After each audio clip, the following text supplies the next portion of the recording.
Hello everyone, I am Dr. Mohammed Nishar, plastic surgeon from Chennai Plastic Surgery.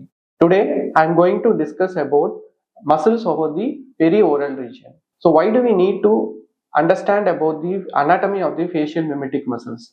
Because as a surgeons, to understand the various layers of the face, especially the anatomy of the muscles and associated structures. So today I am going to discuss about one of the facial mimetic muscles. Facial muscles are divided into distinct regions like forehead region, periorbital region, external nose, chin, cheek, and perioral region. Coming to the facial muscles, where does it origin and where does it inserts? So all facial mimetic muscles arises from the underlying facial skeleton and it gets inserted into the skin or subcutaneous tissue.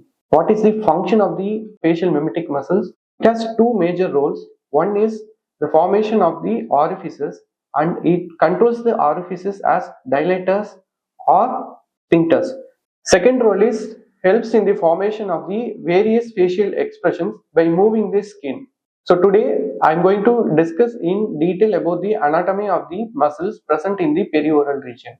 So the perioral region muscle has broadly classified as elevators of the lip, depressors of the lip, muscle which helps in sphincteric action and muscle which helps in the formation of the smile. So coming to the elevators of the lip, they are levator labii superioris alacnaceae, which arises from the frontal process of the maxilla and it gets inserted into the upper lip. It has two fibers, medial fibers and lateral fibers. Medial fibers sends its attachment to the ala of the nose. Lateral fibers gets inserted into the upper part of the lip. These lateral fibers sends fibers to other levators of the lip. So there is no independent function of the facial mimetic muscles. All facial mimetic muscles will function in harmony so that the entire facial expression is animated. The second muscle is levator labii superioris. This muscle arises superior to the orbital foramen and it gets inserted into the upper lip. Then another muscle is zygomaticus, which arises from the zygoma and it gets inserted into the upper lip. So levator labii superioris alaclaceae, levator labii superioris and zygomaticus minor. These three muscles are the levators of the lip. These facial mimetic muscles are divided into superficial group of muscles and deep group of muscles. There are three deep muscles. One is levator angularis oris, second one is buccinator, and third one is mentalis. Coming to the depressors, there are two muscles for the lip depressors. One is depressor angularis oris and depressor labii inferioris. Both these muscles arises from the mandible and gets inserted into the lower lip. Especially depressor angularis oris gets inserted into the modiolus and it helps in the contraction of the angle of the mouth. Depressor labii inferioris is a fan-shaped muscle which arises from the mandible and merges with the orbicularis oris. And the deepermost muscle is mentalis, which arises from the symphysis mentae and it gets inserted into the lower lip. This mentalis is the only muscle which causes the elevation of the lower lip.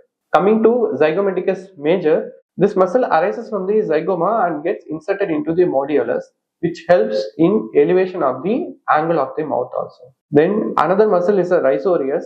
Rhizorius doesn't have any bony origin. This rhizorius arises from the masseteric or parotic fascia and it gets inserted into the modiolus. So we are talking a lot about the modiolus. What is modiolus? Modiolus is a fibromuscular mobile structure where most of the facial mimetic muscles will converge and it helps in animation of the upper and lower lip. Coming to buccinator, buccinator is one of the deep muscle which arises from the pterygomandibular raphe, alveolar process of the maxilla and mandible, and it gets inserted into the modiolus and it also contributes in the formation of the orbicularis oris muscle. Coming to the sphincteric action, orbicularis oris is the muscle which helps in sphincter closing and opening of the mouth and smiling and various expressions. Orbicularis oris is divided into two parts. It is pars peripherales and pars marginalis. Pars marginalis is present in the vermilion border and pars peripherales is at the alveolar margin, both in upper and lower. Alveolar margin of the maxilla and the mandible. We are going to discuss in detail about the orbicularis oris muscle. Orbicularis oris is made by the contributions from other facial mimetic muscles. So it has two components. One is intrinsic component and other one is extrinsic component. Intrinsic component is the muscle fibers of the orbicularis oris itself, which are oblique fibers, which has its attachment between the skin and mucosa. External component is divided into three stratum, that is superficial, intermediate and deeper stratum. Each stratum is contributed by the various facial mimetic muscles. Coming to superficial stratum, it is formed by the levator angularis oris and depressor angularis oris. And this levator angularis oris coming from the maxilla enters the modulus and it merges with the lower lip. Depressor angularis oris coming below from the mandible enters the modulus and it merges into the upper lip. So this is the superficial stratum. So middle stratum is formed by the buccinator muscle. As I said previously, buccinator muscle enters the modulus and it also divides and contributes to formation of the orbicularis oris. So the fibers of the buccinator is in turn divided into three parts: superior, middle and lower fibers. This superior fiber goes and contributes the formation of upper lip. Inferior fibers enters the lower lip. This middle fiber in turn again divides into upper part and lower part. Both divides the upper part and lower part. Upper part of this intermediate fiber of buccinator enters the lower lip and the lower part of the intermediate fiber of this buccinator enters the upper lip. They both converge at the modulus and enters the upper and the lower lip. So this is the intermediate stratum. Coming to the deep stratum, which forms the orbicularis oris, is the deep stratum, which is formed by incisiva superioris, incisiva inferioris. What are they? They are the muscles arising from the incisive fossa of the maxilla and mandible.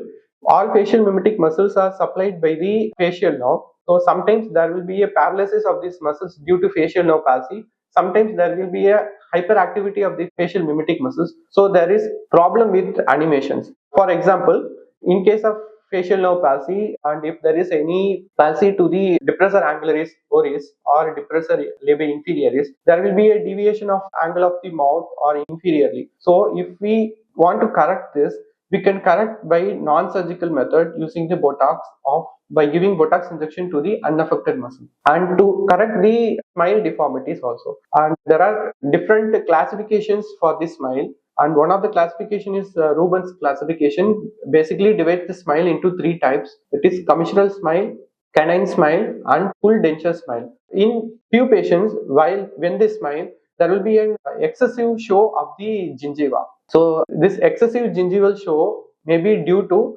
gingival hypertrophy or vertical maxillary excess or overaction of the levators of the lip. This can be treated either surgically or non-surgically. For gingival hyperplasia and vertical maxillary excess, we need to do surgery like gingivoplasty or maxillary disinfection surgery. But for those problems with overactivity of lip elevators, we can treat non-surgically by giving Botox injection to the levators labii superioris and levator labii alachnisi, so that the excessive show of the gingiva is treated.